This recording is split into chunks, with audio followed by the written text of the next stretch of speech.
नोएडा में सचिन के घर के बाहर आज कुछ लोगों ने जमकर हंगामा किया।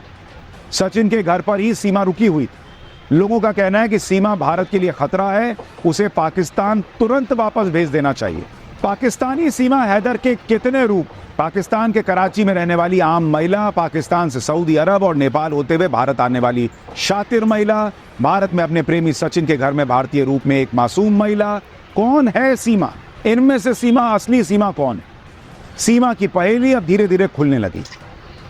एंटी टेररिस्ट स्क्वाड यानी एटीएस की जांच और आईबी से जो इनपुट मिल रहे हैं वो बता रहे हैं कि सीमा हैदर कोई साधारण महिला नहीं है। सीमा के कितने राज हैं ये आपको बताऊंगा, लेकिन पहले ये देखिए कि वो सीमा जिसके भारतीय अंदाज की लोग तारीफ कर रहे थे, नोएडा में जहां सीमा रह रही थी वहां के लोग उसे भाभी भाभी कहते थे, लेकिन जैसे ही सीमा पर पूछताछ हुई, खुलासे होने लगे तो लोगों की राय कैसे बदलने लगी। नोएडा में सचिन के घर के बाहर आज कुछ लोगों ने जमकर हंगामा किया।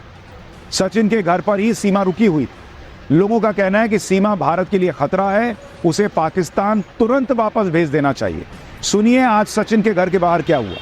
बिना पासपोर्ट, बिना रास्ते के आइए गलत, ये तो इसमें मुकदमा चलेगा ही चलेगा। अब और जो है अगर जांच हो ही रही है इस पर, आगे तो इस पर परेशानी है ही। वो बहू नहीं है, इधर की बहू होती है तो जहाँ रहती होती और शादी ब्याह होता, वो तो यहाँ पर अपने अनलीगल तरीके से सीमा पार करके आई है। उसे हम चाहते हैं वापस भेज दे पाकिस्तान। बिल्कुल, सीमा अपने पाकिस्तान में ही रहना चाहिए, वो वही अच्छी लगेगी, हिंदुस्तान में नहीं। ये खतरा है, सीमा नहीं है जी, ये हमारे देश के लिए खतरा है। देश के लिए खतरा? देश के लिए खतरा है, देश के लिए आप बिल्कुल खतरा है जी। यानी अब लोगों को लगने लगा है कि सीमा हैदर भारत के लिए खतरा हो सकता है, उसके बच्चे भारत के लिए खतरा हो सकते हैं। लोग कहने लगे हैं कि बच्चे हैं, अभी तो बच्चे हैं, बड़े होंगे तो पाकिस्तान का ही राग गाएंगे क्योंकि पाकिस्तान से आए, इनको सबको वापस भेजो। पाकिस्तानी सीमा जिसे कल तक रबूपुरा इलाके में भाभी भाभी लोग कह रहे थे, उसे अब पाकिस्तान भेजने की मांग तेज हो रही। जब से सीमा से पूछताछ हुई और उसको लेकर नई जानकारियां सामने आई हैं, तब से लोगों की राय भी बदल गई। जांच एजेंसी ने सीमा से अब तक जो पूछताछ की है उसके मुताबिक सीमा बहुत शातिर महिला है, उससे कोई भी राज उगलवाना आसान नहीं है। आपको बताता हूं कि सीमा से अब तक की पूछताछ में किन किन बातों का पता चला है, किस किस राज से पर्दा उठा। जांच एजेंसी को शक है कि सीमा को भारत में दाखिल करवाया गया है, मतलब वो आई नहीं है, उसको दाखिल करवाया गया है, ये भी बताया जा रहा है। इतना ही नहीं, ये भी बताया जा रहा है कि एक गुप्त व्यक्ति ने सीमा की मदद की है, ये अभी पता नहीं कि वो कौन है। आने से पहले सीमा को पूरी ट्रेनिंग दी गई, इसके बारे में भी बताया जा रहा है। सीमा को भारतीय कपड़े पहनना सिखाया गया, मतलब वो जो साड़ी में दिख रही थी सीमा, वो ऐसा नहीं है कि अपनी मर्जी से थी, उसको ट्रेनिंग मिली है साड़ी पहनने की। सीमा को भारतीय कपड़े पहनना सिखाया गया, जिससे सीमा बिल्कुल ग्रामीण भारतीय महिला नजर आई। सीमा के मेकओवर में प्रोफेशनल लोगों ने मदद की, सुरक्षा कर्मियों को चकमा देने की भी उसे ट्रेनिंग दी गई है, बच्चों को भी भारतीय तरीके से ड्रेसअप किया गया। इस तरह की ट्रेनिंग नेपाल में पाकिस्तानी हैंडलर देते हैं, ये कहा जा रहा है। जांच एजेंसियां नेपाल में उन हैंडलर्स की तलाश कर रही हैं जो महिला को ऐसी ट्रेनिंग देती। सीमा को ट्रेनिंग देने वाला हैंडलर पकड़ा जाता है तो बड़ा खुलासा हो सकता है। सीमा हैदर से जुड़ी कई अनसुनी बातें आज आपको बताऊंगा। एटीएस ने क्या खुलासा किया वो भी बताता हूं, लेकिन पहले कराची लेकर चलता हूं, जहां सीमा का दावा है कि वो रहा करती थी। कराची का ये जो आप घर देख रहे हैं, यही वो घर है जहां सीमा रहती थी। कराची के इस इलाके को धनी बख्श कोट कहते हैं। यहाँ एक कमरे के मकान में सीमा रहती थी। फिलहाल इस घर में ताला लगा हुआ है। सीमा के बारे में पूछताछ करने पर पड़ोसियों ने जो बताया वो आपको सुनाता हूँ। सीमा के पाकिस्तानी पड़ोसियों का कहना है कि सीमा आज़ाद ख्याल की लड़की थी और उससे मिलने कई लोग आते थे। तो 3-4 साल हम देख रहे थे, ठीक है। यहाँ पर जिससे ही पूछेंगे ना, सबको सब पता है, लेकिन यार कुछ सामने आके बात करने नहीं जाता, क्योंकि औरत जाते हैं, हमारे सामने औरत की इज्जत करते हैं, ठीक है।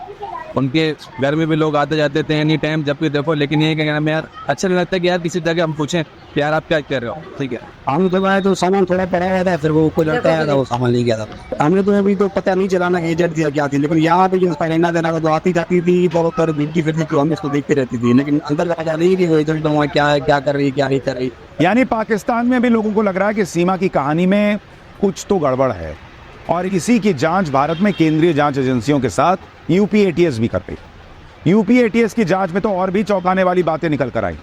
एटीएस ने सीमा से जो सवाल पूछे हैं वो आपको बताता हूँ। क्या किसी ने इंटरनेट चैटिंग में सावधानी बरतने के लिए कहा था? यह सीमा से पूछा गया।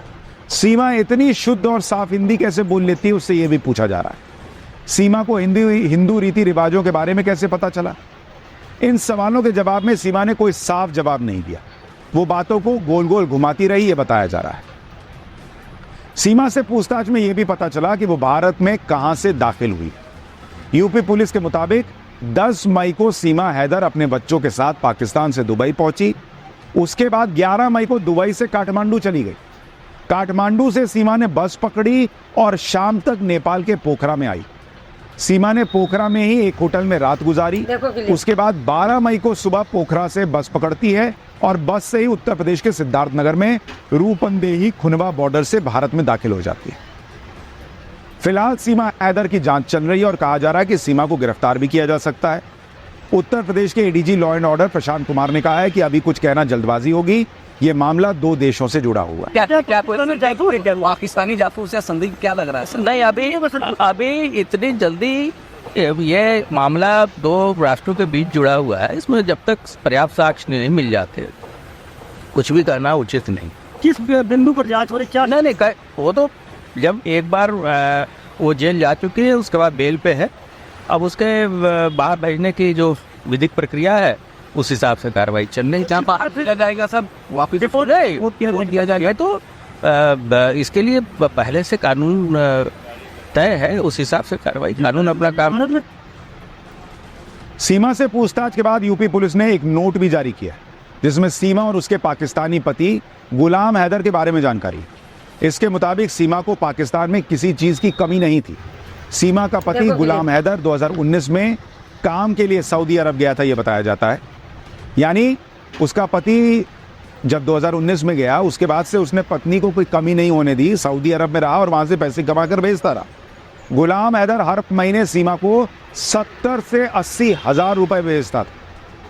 सारे खर्चों के बाद सीमा हर महीने 20 से 25 हजार रुपए की बचत कर लेती थी, यह भी कहा जा रहा है। सीमा ने अपने गांव में 1 लाख रुपए की 2 कमेटी भी डाल रखी थी, कमेटी भी खेलती थी। साल 2021 में दोनों कमेटी खुलने के बाद सीमा को 2 लाख रुपए भी मिले थे। सीमा के पास खुद की बचत के 4 से 5 लाख रुपए जमा थे। बचत का सारा पैसा सीमा मकान मालिक की बेटी के पास रखती थी। गुलाम हैदर के पिता ने भी सीमा को 1 लाख रुपए दिए थे। एक बार हैदर ने भी सऊदी अरब से 2.5 लाख रुपए भेजे थे। अपनी बचत और रिश्तेदारों की मदद से सीमा ने 12 लाख रुपए में 39 गज का एक मकान खरीदा था।